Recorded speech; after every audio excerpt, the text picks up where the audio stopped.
Strong tag, mark tag और emphasise tag और भी कुछ टैग हैं जो कि आज हम इस HTML फ्रेश टैग की वीडियो में पढ़ेंगे। तो चलिए शुरू करते हैं।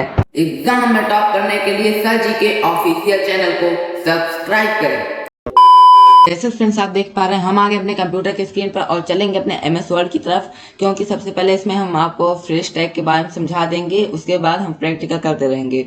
सो फ्रेंड्स हम सबसे पहले देख लेते हैं फ्रेश टैग की डेफिनेशन क्या है। A fresh tag indicates that the enclosed text has some sort of special meaning. इसका मतलब है कि जो फ्रेश टैग हमारा ये इंडिकेट करता है कि जो हमारा टेक्स्ट है उसके पास कुछ स्पेशल मीनिंग है। तो इसको हम एग्जांपल के तौर पे EM टैग को देख लेते हैं। जैसे ये है, ये रिप्रेजेंट करता है एम्फेसाइज टैग। एम्फेसाइज टेक्स्ट मतलब कि इटैलिक कर देता है। आप किसी भी टेक्स्ट को इसके अंदर करेंगे EM टैग के अंदर तो इसको इटैलिक में कर देता है। और जैसे कि हमारा स्ट्रॉन्ग टैग है, ये जो है हमारे टेक्स्ट को बोल्ड कर देता है। इसी तरह मार्क टैग है, ये हमारे टेक्स्ट को हाईलाइट कर देता है। तो जैसे कि हमने 3 टेक्स्ट का एग्जाम्पल लिया और इसमें जो तीनों टेक्स्ट हैं ये किस लिए यूज हुए, फॉर्मेटिंग के लिए, मतलब कि टेक्स्ट को फॉर्मेट करने के लिए। इसका मेरा मतलब कि जो टेक्स्ट है उसमें उसको फॉन्ट चेंज करने के लिए, उसको हाईलाइट करने के लिए। तो यही है हमारा फ्रेश टैग। तो फ्रेंड्स चलिए अब शुरू करते हैं एक एक टैग को समझना। जैसे कि हमने EM टैग आपको बताया कि ये इटैलिक टेक्स्ट के लिए यूज होता है। तो चलिए इसका एग्जाम्पल भी लेके देख लेते हैं। इसको कॉपी कर लेंगे यहाँ से Ctrl+C और इसको विजुअल कोड स्टूडियो में इसको यहाँ पे पेस्ट कर देंगे। बॉडी के अंदर फ्रेश टैग .html जो हमारी फाइल है उसको यहाँ पे पेस्ट कर देंगे। तो अब हम गो लाइव करके देखेंगे अपना रिजल्ट। तो ये जो है ये इटैलिक हो गया। और हम आपको अच्छे समझाने के लिए इसको ऐसे कर दे रहे हैं Ctrl+X करके, मतलब कट करके हम यहाँ पे इसको पेस्ट कर दे रहे हैं।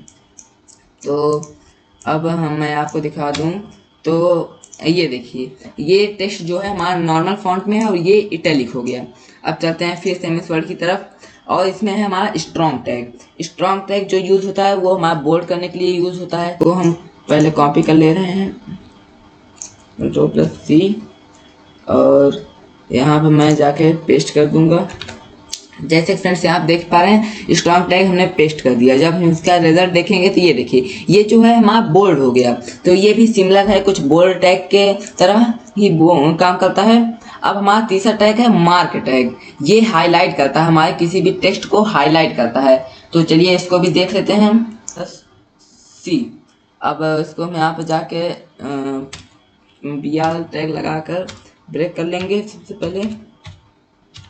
अब फ्रेंड्स यहाँ पे हम इसको पेस्ट कर देंगे मार्क टैग को और जब हम यहाँ पे रिजल्ट देखेंगे तो ये देखिए, ये जो है हाईलाइट हो गया।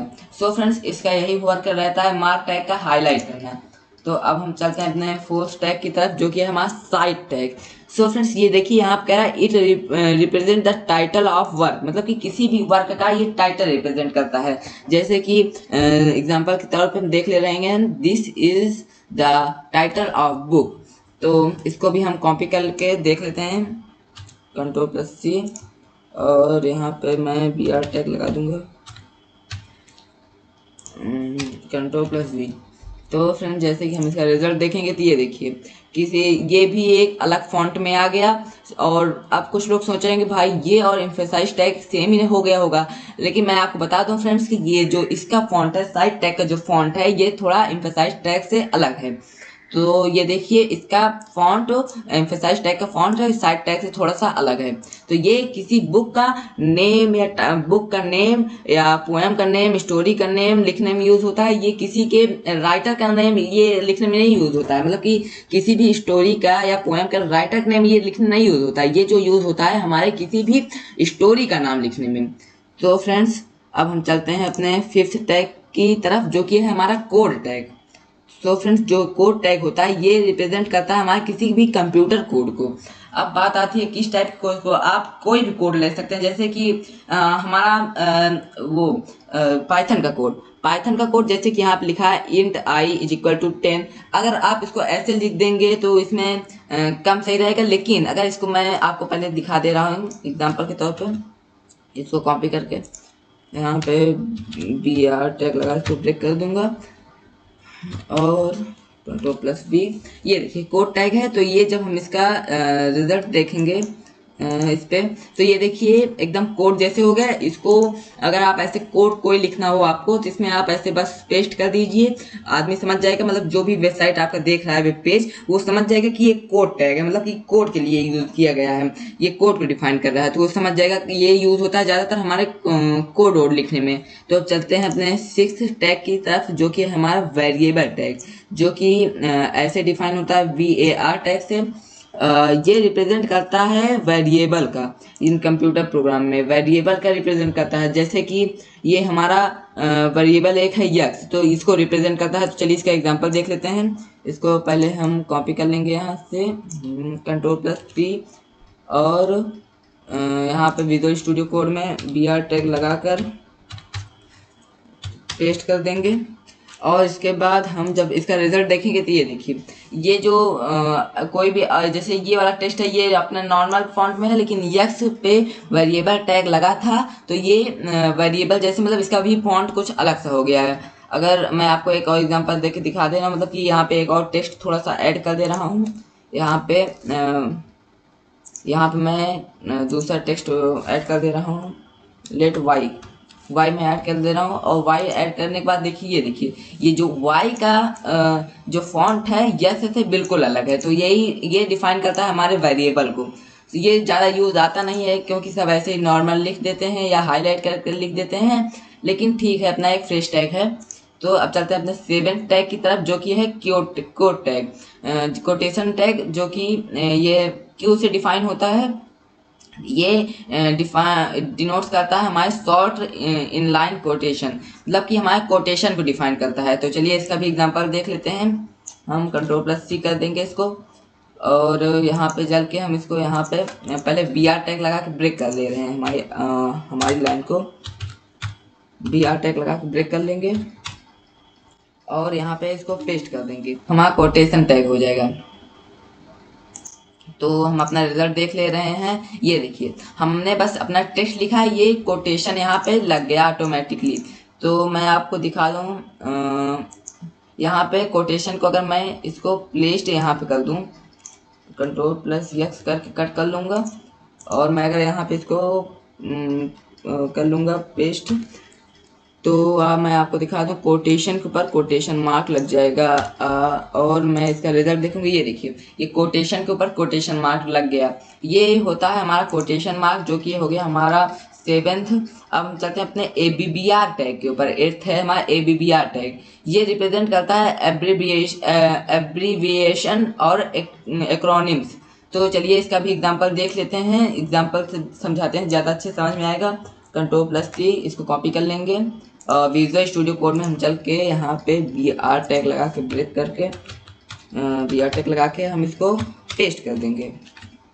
सो फ्रेंड्स, जैसे कि आप देख रहे हैं ये हम ऐसे लिखते हैं ABBR टाइटल। पहले हम इसका टाइटल डालेंगे ABBR का, जैसे कि हमने डाल दिया वर्ल्ड हेल्थ ऑर्गेनाइजेशन, और उसके बाद यहाँ पे हमने इसको ऐसे पूरा क्लोज नहीं करेंगे, बस हम एंगुलर ब्रैकेट क्लोज लगाकर लिख देंगे WHO, और ABBR यहाँ पे हमने क्लोज कर दिया। अब हम चलते हैं अपने रिजल्ट की तरफ। तो ये देखिए यहाँ पे पहले लिख होता है WHO, और नीचे डॉटेड लाइन थी चुकी, मतलब डॉटेड लाइन से अंडरलाइन हो गया WHO। सो फ्रेंड्स, अब इसका क्या मतलब है, अब जैसे कि इस पे अगर हम अपना कर्सर ले जाएंगे, बस हमको क्लिक नहीं करना है, बस हम ऐसे ही कर्सर ले जाएंगे तो नीचे लिखा आ जाएगा वर्ल्ड हेल्थ ऑर्गेनाइजेशन। यहाँ पे शॉर्ट फॉर्म लिखा है WHO, और जैसे ही इस पे हम कर्सर ले जाएंगे वो लिख उठेगा वर्ल्ड हेल्थ ऑर्गेनाइजेशन। तो ये वर्क रहता है हमारा एब्रिविएशन टैग का, ABBR टैग का। तो अब हम चलते हैं अपने सब टैग पर। तो ये रिप्रेजेंट करता है हमारा सब स्क्रिप्ट टेक्स्ट, जैसे कि हमने आपको फॉर्मेटिंग टैग्स में हमने आपको बताया ही था, लेकिन मैं आपको फिर बता दे रहा हूँ। इसका एग्जांपल है एग्जांपल H2O। अगर हमको H2O लिखना हो तब हम कैसे लिखेंगे, तो चलिए हम देख लेते हैं अपने विजुअल स्टूडियो कोड में। इसको पहले ब्रेक कर लेंगे हम, BR टैग लगा ब्रेक करके यहाँ पे हम पेस्ट कर देंगे। सॉरी फ्रेंड्स, ये शायद कॉपी नहीं हुआ था, फिर से कर लेना है Ctrl+C, और यहाँ पे पेस्ट कर देंगे। वही गलती से पेस्ट हो गया है BBR टैग वाला।